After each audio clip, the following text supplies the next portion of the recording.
Omusumba David Bwangu w'ekkanisa ya Alpha and Omega esangibwa Entebbe era nga yesenkulu w'ekitongole ky'obwannakyewa ekya Child at Risk Action Network akuutidde abakkiriza okulowoolezanga mu bintu ebinene nga lwe banaasobola okukola babituukirize. Ono asinzidde bakka ekiri mu ggombolola y'Emmende mu disitulikiti ey'e Wakiso bw'abadde ayanjulira abatuuze abaana ab'obuwala 18 nga bano abatuuze baabasondera ensimbi ne basobola okudda ku ssomero basome. Kyali ekizibu nti tebalina school fees.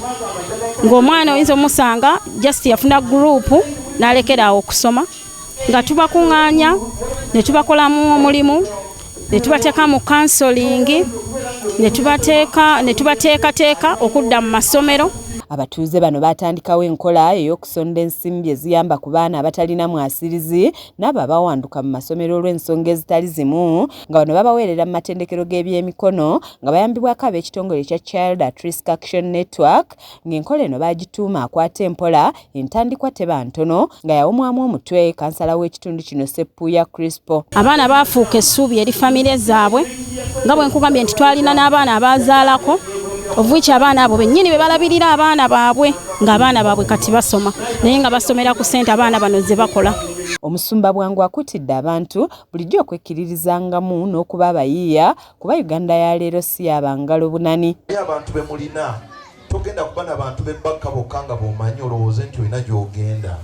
Olina ab'ebbakka noonyeyo ku bantu abasukkuluma ku b'ebbakka.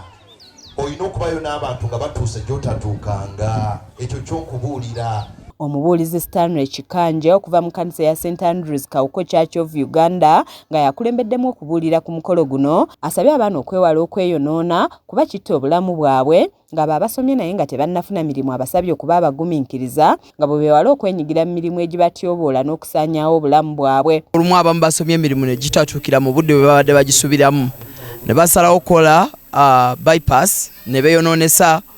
Omuntu eyasoma ne tumusanga nga akola mu bbaala oba ne tumusanga nga yeetunda ne tumusanga nga azannya emizannyo gino egya kalyoke kale kikwasa ennaku.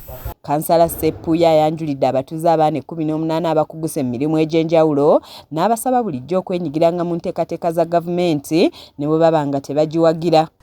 Buli pulogulaamu ya gavumenti oba gavumenti ogyagala oba togyagala pulogulaamu gikole ki? Kubanga yeeriwo pulogulaamu gavumenti buli kyereetako kipambane kibuukire eri gy'olinze gy'erikusangira si pulogulaamu za gavumenti zokka.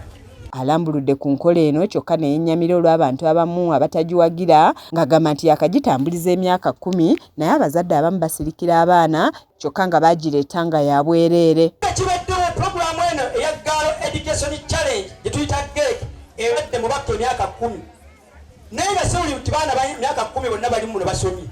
Mubuulizi nkubuulira amazima emyaka 10 ne babuuza ba ssentebe mu byalo byaffe muno mulimu abaana abawala nga babaddemu naye nga tebalina kye bakola nga yamala P7 yamala senior 2 n'atuula naye nga omukisa gubaddewo ogw'okumuweerera naye nga yatudde waka.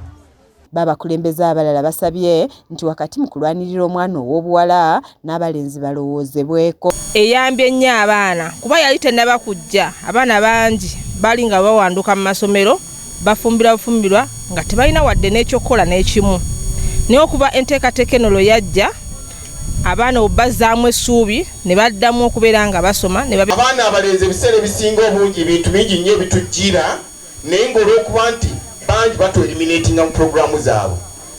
Omwana omulenzi singa ayiga okusamba ekyalaani omwana omulenzi singa aba ayiga okutunga aba agenda kwongera ebyenfuna eby'amaanyi ennyo mu ggwanga lyaffe ne mu kitundu kyaffe. Kizza Peter yakusakidde eggulire lino ku lwa KSTV agaleero.